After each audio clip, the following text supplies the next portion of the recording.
बिस्मिल्लाहिर्रहमानिर्रहीम अस्सलामुअलैकुम। आज के इस वीडियो में हम करेंगे MTH 101 की मिड टर्म प्रिपरेशन। आज की इस वीडियो में हम कवरिंग करेंगे ऑब्जेक्टिव पार्ट विद कॉन्सेप्ट्स। ठीक है, इंपॉर्टेंट MCQs आज की वीडियो में हम 15 इंपॉर्टेंट MCQs कवर करने जा रहे हैं। तो लेट्स स्टार्ट। बिस्मिल्लाहिर्रहमानिर्रहीम। MCQ नंबर 1 है, what is the slope of line passing through 2, 3 and 4, 7। तो इसका एक्यूरेट आंसर हमारे पास 2। ठीक है, स्लोप का फॉर्मूला क्या होता है, m is equal to y2 minus y1 divided by x2 minus x1। ठीक है, तो अब ये हमारे पास हो गया x1, 2 जो है वो x1 है, 3 जो है वो y1 है, 4 जो है x2 है और 7 जो है y2 है। तो मैंने जो फॉर्मूला बताया उसके अकॉर्डिंग आप जब इसको करेंगे तो आपके पास एक्यूरेट आंसर क्या आ जाएगा 2। ठीक है, नेक्स्ट MCQ नंबर 2 है हमारे पास, डिस्टेंस बिटवीन 1,2 एंड 4,6 इज। तो डिस्टेंस का फॉर्मूला क्या होता है हमारे पास, x2 माइनस x1 का square plus y2 minus y1 का स्क्वायर और ऊपर इसका हम क्या ले लेते हैं अंडर रूट। तो ये हमारे पास इसका एक्यूरेट जब इस फॉर्मूले से हम करेंगे तो इसका एक्यूरेट आंसर क्या आ जाएगा 5। नेक्स्ट MCQ नंबर 3 है, a circle centred at 0 0 with radius 5 has equation. तो इसका एक्यूरेट है हमारे पास answer x square plus y square is equal to 25। Next MCQ number 4 है, equation of line with slope 3 and y intercept 4 is. तो इसका accurate answer हमारे पास क्या है, y is equal to 3x plus 4। ठीक है, क्योंकि उन्होंने बोला है ना कि जो स्लोप क्या है 3 है और y इंटरसेप्ट वो क्या है 4 है। तो हमारे पास इक्वेशन क्या होती है, equation of line y is equal to mx plus c। तो हम m की जगह जो है स्लोप की वैल्यू डालते हैं, तो यहाँ पे y is equal to mx plus c था, तो ये हमारे पास जो y इंटरसेप्ट होता है उसको हम c कहते हैं।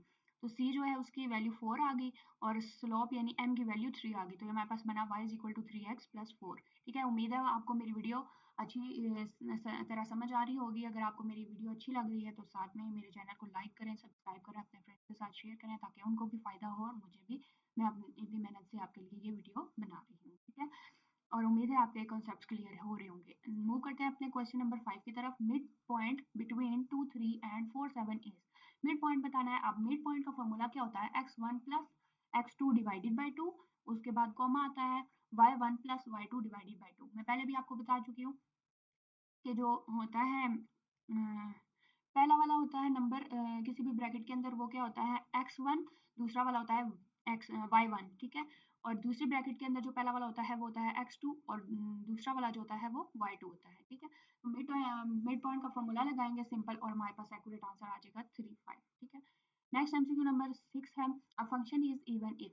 ये जो है इम्पोर्टेंट आपकी लाइन हैंडआउट से ली गई है। A function is even if, function even कब होता है, जब f ऑफ माइनस x जो है f ऑफ x के इक्वल आए। ये तो आपने इसी तरह एज इट इज याद कर लेना है, ये बहुत इंपॉर्टेंट है। ठीक है, नेक्स्ट MCQ है हमारे पास, function is called odd if. ये भी बहुत इंपॉर्टेंट है। अब पहले इवन था तो हमने कहा f माइनस एक्स जो है वो f ऑफ x का इक्वल आता है, लेकिन अब ओड की बात करें कि ओड कब होता है, f माइनस एक्स जो है वो किसका इक्वल आएगा, माइनस एफ एक्स के इक्वल। एफ एक्स के इक्वल आएगा तो वो हमारे पास इवन होगा, और अगर माइनस एफ एक्स के इक्वल होगा तो वो हमारे पास ओड होगा। नेक्स्ट MCQ है हमारे पास 8, f of x is equal to 1 divided by x minus 1 is undefined at. ये अनडिफाइंड कब होगा, जब x इज इक्वल टू 1 होगा। क्यों, क्योंकि जब x 1 होगा यहाँ पर तो x जो है 1 माइनस 1, यानी x की जगह 1 पुट करेंगे तो यहाँ पे 1 माइनस 1 बन जाएगा, 1 माइनस 1 0 होता है और 1 डिवाइडेड बाई 0 यानी अनडिफाइंड हो जाएगा। ठीक है, नेक्स्ट MCQ नंबर 9 है, the slope of a horizontal line is. Important question है, स्लोप ऑफ हॉरिजॉन्टल लाइन क्या है, 0। इसका एक्यूरेट आंसर है 0। ठीक है, और अगर वर्टिकल लाइन आ जाए, स्लोप ऑफ वर्टिकल लाइन, तो वो हमारे पास अनडिफाइंड होता है। नेक्स्ट हमारे पास MCQ नंबर 10, f x is equal to x square is. तो ये हमारे पास क्या है, इवन है। ठीक है, नेक्स्ट MCQ है हमारे पास, the range of f of x is equal to x square is. तो ये रेंज क्या है हमारे पास, x जो है वो ग्रेटर देन इक्वल टू 0 है, x जो है ग्रेटर देन इक्वल टू 0 है, क्योंकि माइनस तो नहीं है ना इसके साथ। अगर प्लस में होगा तो हमने कहा था ये इवन होगा यानी 0 से बड़ा होगा, और अगर यहाँ पर होता कि माइनस एक्स स्क्वायर है तो वो हमारे पास क्या हो जाता, लेस देन इक्वल टू 0। ये आपने कॉन्सेप्ट याद रखने हैं। MCQ नंबर 12 है, slope of vertical line is. अभी मैंने ऊपर भी आपको बताया था, स्लोप ऑफ हॉरिजॉन्टल लाइन 0 होता है और स्लोप ऑफ वर्टिकल लाइन क्या होता है, अनडिफाइंड। इसका एक्यूरेट आंसर है। नेक्स्ट MCQ नंबर 13 है, f of x is equal to x is. तो ये क्या है हमारे पास, इवन है। ठीक है, है y is equal to m x plus c is called, तो मैंने आपको बताया था ये इक्वेशन ऑफ लाइन है यानी लीनियर है, ठीक है, तो इसका एक्यूरेट आंसर लीनियर आ जाएगा। एमसीक्यू नंबर 15 है if two lines are perpendicular product of their slopes is, अगर दो लाइन परपेंडिकुलर है तो उनका प्रोडक्ट स्लोप्स का प्रोडक्ट क्या होगा, यानी m1 मल्टीप्लाई m2 जो है क्या होगा हमारे पास -1 के इक्वल होगा, इसका एक्यूरेट आंसर -1 है। F x is equal to log of x is defined when, ये कहाँ पर डिफाइंड होता है, जब x जो है वो ग्रेटर देन 0 होगा, इसका एक्यूरेट आंसर है x greater than 0।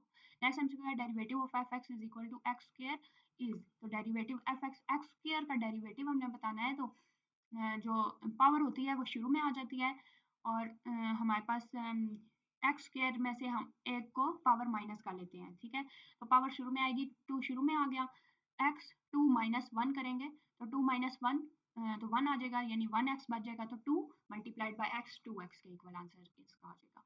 Next MCQ number 18 है derivative of f of x is equal to sin x is, sin x का डेरिवेटिव क्या होता है cos x, तो आपको ये पता होना चाहिए cos x इसका एक्यूरेट आंसर है। Derivative of cos x is, cos x का डेरिवेटिव क्या होगा माइनस sin x, ठीक है, cos x का डेरिवेटिव क्या होता है माइनस sin x, ये आपने इसको अच्छे से कर लेना है।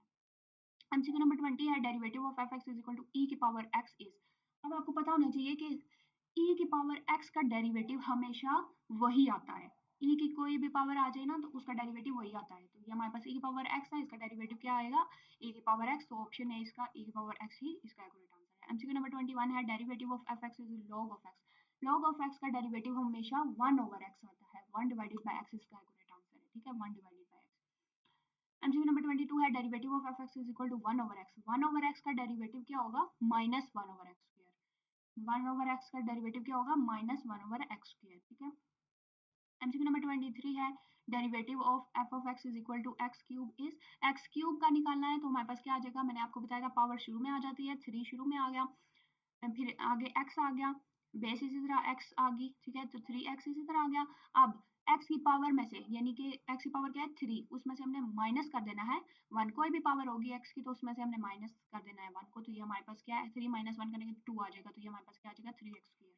ओके, नेक्स्ट हमारे पास आ गया if f of x is equal to tan x, derivative बताना है tan x का, तो tan x का डेरिवेटिव क्या होता है secant स्क्वायर x, सिंपल ये फॉर्मूलेज है डेरिवेटिव्स के, तो आपने अच्छे से याद कर लेना है, tan x का डेरिवेटिव secant स्क्वायर x होता है।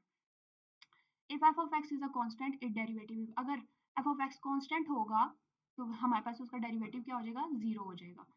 नेक्स्ट एमसीक्यू है if a function is not continuous, अगर फंक्शन कंटिन्यूअस नहीं है तो फिर क्या होगा, लिमिट एग्जिस्ट करेगी, लिमिट नहीं एग्जिस्ट करेगी, डेरिवेटिव एग्जिस्ट करेगा या नन, तो इसका एक्यूरेट आंसर है लिमिट में नॉट एग्जिस्ट, लिमिट एग्जिस्ट नहीं करेगी क्योंकि फंक्शन कंटिन्यूअस नहीं है, कंटिन्यूअस नहीं है तो फिर लिमिट भी एग्जिस्ट नहीं करेगी, मे नॉट एग्जिस्ट, कर भी सकती है नहीं भी कर सकती, ओके। फिर उसका नेक्स्ट हमारे पास एमसीक्यू नंबर 27 है curve stationary point is a dash, तो हमारे पास जो भी कर्व का स्टेशनरी पॉइंट होता है वो क्या होता है टर्निंग पॉइंट, तो इसका एक्यूरेट आंसर हमारे पास क्या है टर्निंग पॉइंट है। मैं आपको सारे एमसीक्यूज बोल नहीं रही हूँ, सिर्फ एक्यूरेट आंसर आपको बता रही हूँ ताकि जो है वो वीडियो बहुत ज़्यादा लंबी हो जाएगी, तो बाकी एमसीक्यूज वैसे मैंने लिख दिए हैं, आप बाकी एमसीक्यूज देख लें और एक्यूरेट आंसर को मैंने हाईलाइट कर दिया है, ठीक है।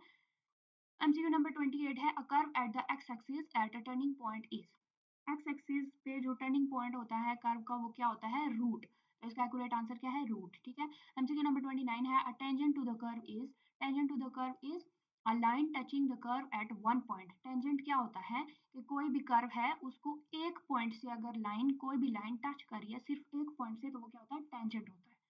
नेक्स्ट एमसीक्यू है हमारे पास instantaneous rate of change is, instantaneous rate of change is, ये डेरिवेटिव की डेफिनेशन लिखी हुई है यहाँ पर, तो instantaneous rate of change is called derivative, तो इसका एक्यूरेट आंसर है डेरिवेटिव। नेक्स्ट एमसीक्यू नंबर 31 है dy by dx means, dy by dx मैंने आपको क्या बताया था क्या होता है डेरिवेटिव होता है किसी भी चीज़ का, तो ये हमारे पास इसका एक्यूरेट आंसर है डेरिवेटिव।